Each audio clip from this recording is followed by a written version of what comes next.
రాజేంద్ర రెడ్డి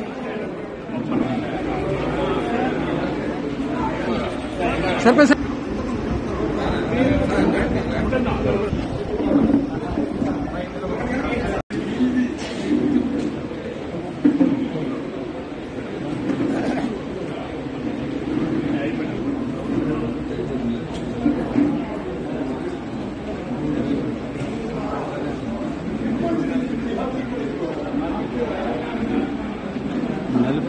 అలాగే స్టాచ్యూ, అలాగే ఒక కళ్యాణ మండపం అడగడం జరిగింది.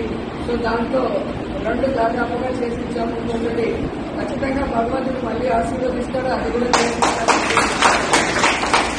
సో మన ఎలక్షన్ అనేది ఒక సునామీ లాగా జరిగిపోయింది. సో ఇది ప్రజలు ఓడించిన ఓటమి కాదు.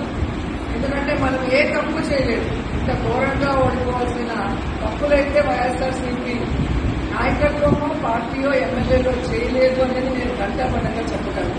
ఏం జరిగింది అనేది ఈ రోజు కాకపోతే ఏదో ఒక రోజు బయటగా నేను వస్తుంది. ఆ రోజు కూడా ప్రజలు తెలుసుకుంటారు. కానీ ఖచ్చితంగా వైఎస్ఆర్ కాంగ్రెస్ పార్టీ మేము ఎమ్మెల్యేలుగా వర్క్ చేసినప్పుడే కాదు, ఇప్పుడు ప్రతిపక్షంలో కూడా మీకు అందుబాటులో ఉంటామని ఏదైతే మాట ఇచ్చామో ఆ మాట ప్రకారం ఇక్కడే ఉంటాము. మీ అందరికీ అందుబాటులో ఉంటాము.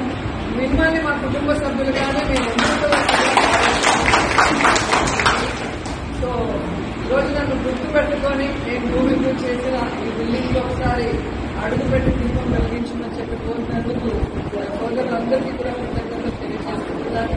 సో మీ సోదరిగా ఎప్పుడు మీకు ఏ అవసరం ఉన్నా నేను చేయగలిగింది 100% చేసిస్తానని కూడా ఈ సందర్భంగా తెలియజేస్తున్నాను. ప్రతి ఒక్కరికి